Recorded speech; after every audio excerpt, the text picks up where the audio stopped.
April 15th, 1982, I took a revolver, went into a gas station. Thought the intimidation of a gun would produce the money that I was going to steal. Upon entering the gas station, the owner, who had the right to, defended the gas station and his property, and I was fired upon. And then during the course of the robbery, I fired back. There was a struggle actually that took place, and fired one shot to the chest.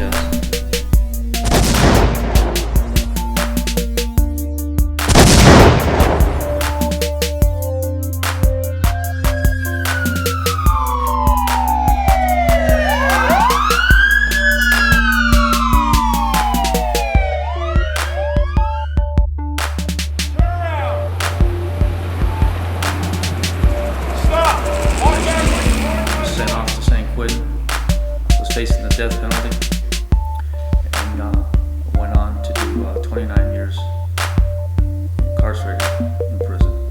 So how old were you, Fred, back in 1982? I was 18 years old when I committed the crime.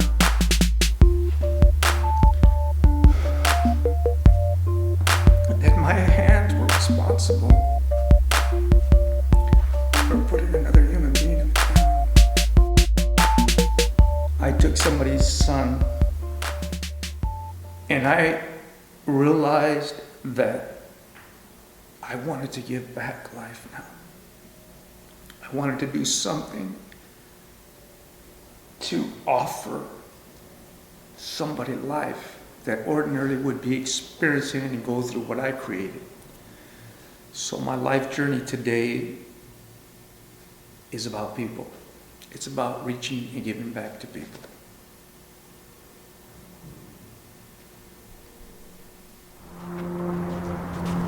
Hey Fred.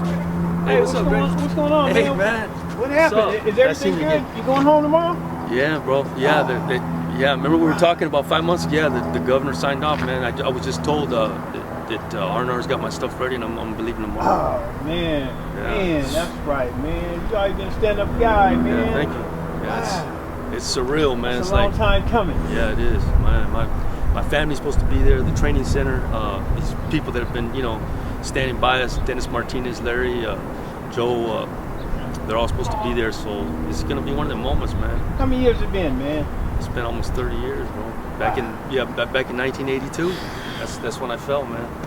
Yeah, I'm looking forward to going out there, man, and just one day at a time and reaching these youths, man, letting them know this ain't a game. It ain't a game. You can throw your whole life away. Keep spreading the word, man. All right, brother. God bless. All right.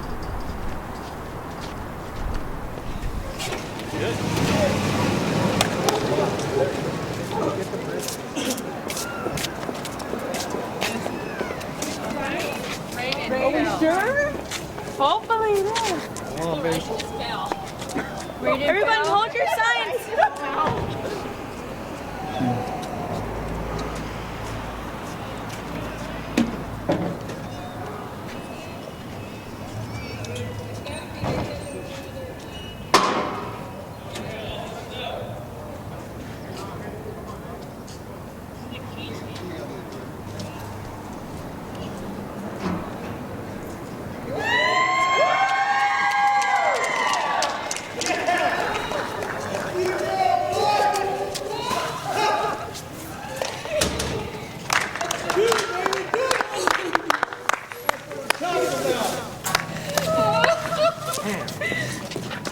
Okay, and I went through all those experiences in and out of juvenile detentions. I was state raised since I was a little kid. And people reached out and tried to help, and I wasn't listening. Not Especially the law enforcement, the Judge Willis, he came out. Because this is really big. This isn't about us. It really isn't. It's about the kids. It's about reaching out to kids, youths, and trying to save another generation.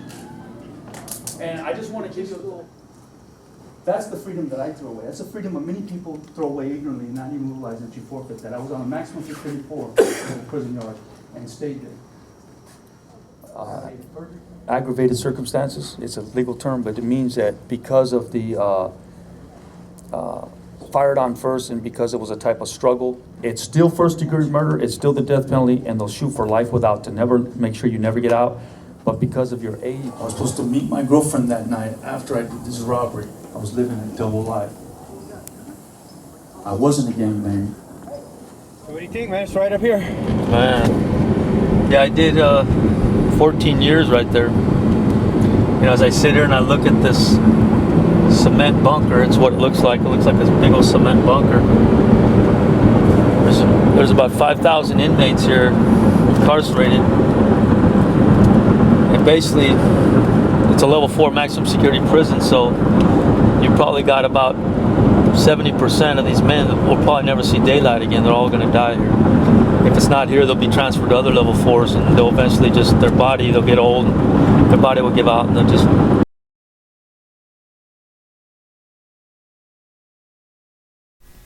Go. Hello, my name is Fred Lopez. I'm here in San Diego County at a drug rehab center called the Training Center. What our attempt is today is to reach an audience that consists of an inmate population called the lifer. The reason why we're targeting the lifer is because there has been a need for programming that does not exist that meets a specific need of that particular population. So in a short span of about 2 years, it has been looked at very carefully and evaluated on what a lifer's needs is once he's actually allowed to be paroled back into society.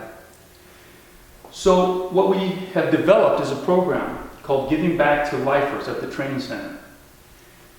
And what we have done is tailored this lifer program based on a lifer himself, which is I, who has been able to come back into society and transition for over a period of 3 years and gain his freedom off parole. It's the dream of every lifer to be able to come out and to be able to transition and to actually be able to be a citizen again and to be able to vote. This is our goal for every lifer that's sitting in a prison right now, that's sitting out there in these chapels, that's sitting out there in these dormitories, that's sitting out there on these yards preparing parole plans, getting their insight right to be able to present to the boards, to be able to get their parole plans to where their parole plans will be accepted to a board panel to be able to gain their release. This lifer program is designed to do just that. Now what I'd like to do so that we can give better clarity as far as what brought about this need for a lifer program and where did it come from. A little history of the need of this program. In 1982, as I said, I committed first-degree murder and was sentenced to 25 years to life.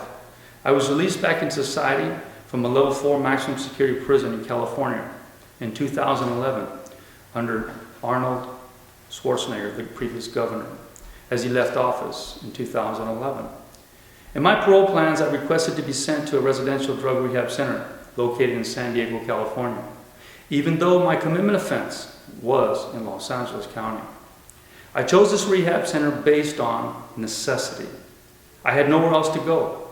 The real long-term help I would need, I knew my family would only be able to do so much. Going straight to the training center upon my release was the best choice I could have ever made to aid in my successful transition today.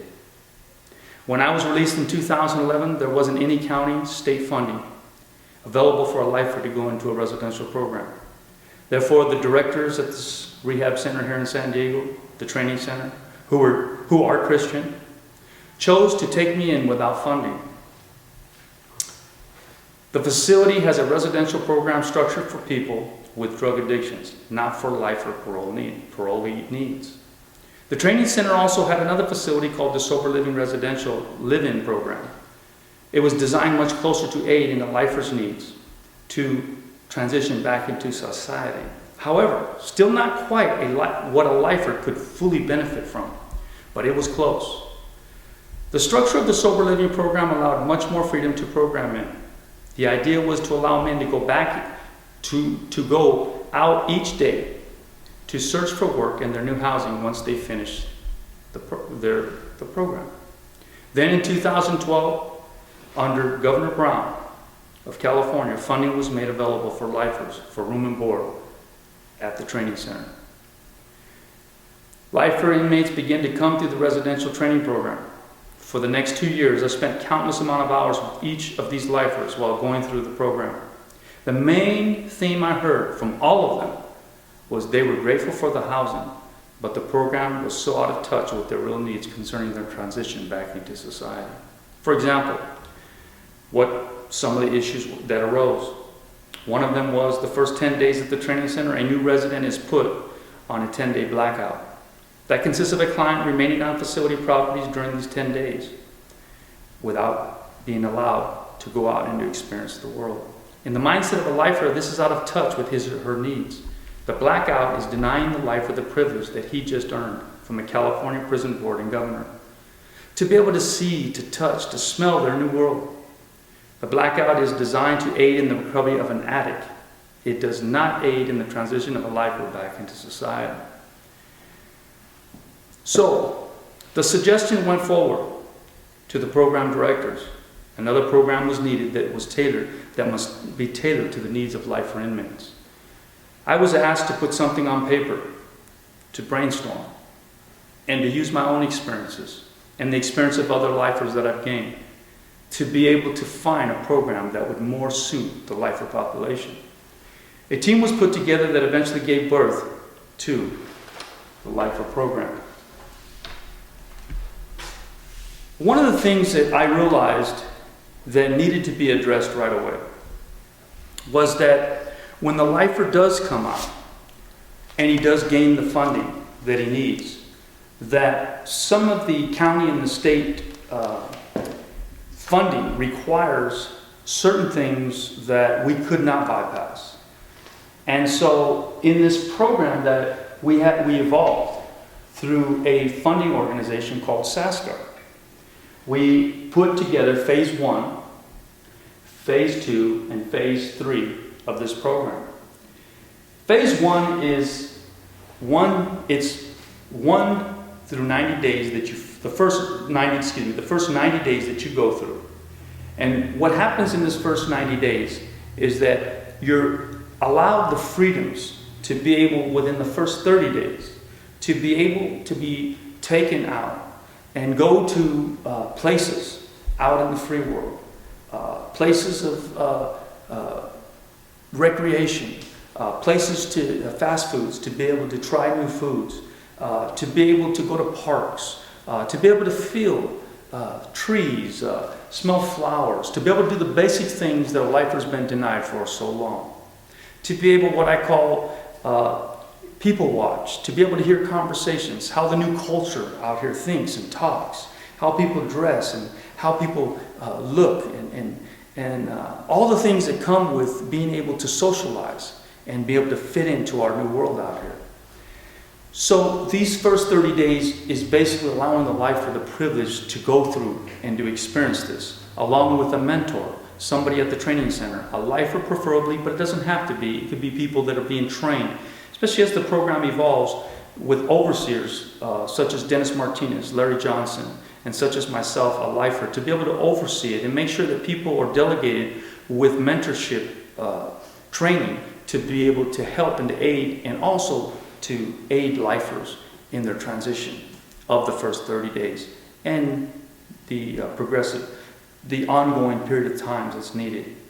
The other things that will be taught immediately within the following 30 days, which is 60 days, is they'll be taken out to get their identification, the social security number. They'll have to get their social security card. They'll be taken out to be able to learn how to do a resume if they haven't learned yet, to be able to get job readiness, to be shown and explained how a lifer with a felony, how is that going to go about, and how does that happen at the training center? How do we help them aid in the possibilities that are opening up to them in the society that's out here today?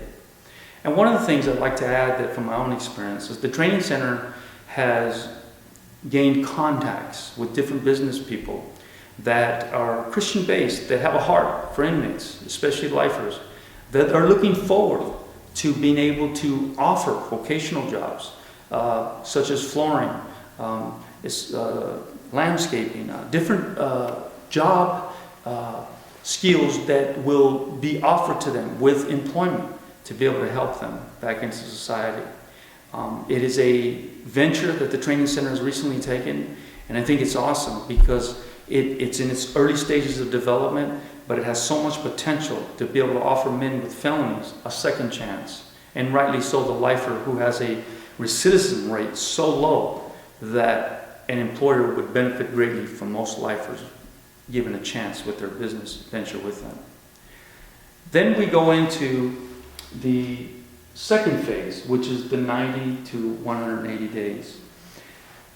Basically, it's an ongoing progressive move towards job training. If the lifer did not take the job readiness and actually get employment through these business men that are offering this employment, some might want to go back to school.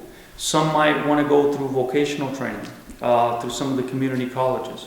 Whatever their options are, and whatever they choose to choose, we begin to aid them and support them and to help them in how to get this information and utilize the technology out here through laptop computers, through internet, and all the resources that are out here. Phase 3. Phase 3 is basically whether the lifer is allowed through SASCA to get an extension of their funding. Because the funding itself from SASCA to a lifer runs to about 6 months. But we've been told that the lifer has great possibility of getting extensions of up to 9 months, anywhere up to 9 months. So this is the time period that we really make sure that the lifer has the support, he has the employment in place, they have the ability to network, to be able to find their own place of residence, and moving in that direction, we began to aid them in that full transition of being able, basically, as the metaphor is allowing the chicks to leave the nest. One of the things that we learned through dealing with lifers for the last 2 years, and me being a lifer myself, was that there was a lot of concerns from lifers as far as going into a program, period. And so when we created the lifer program, there were questions that we wanted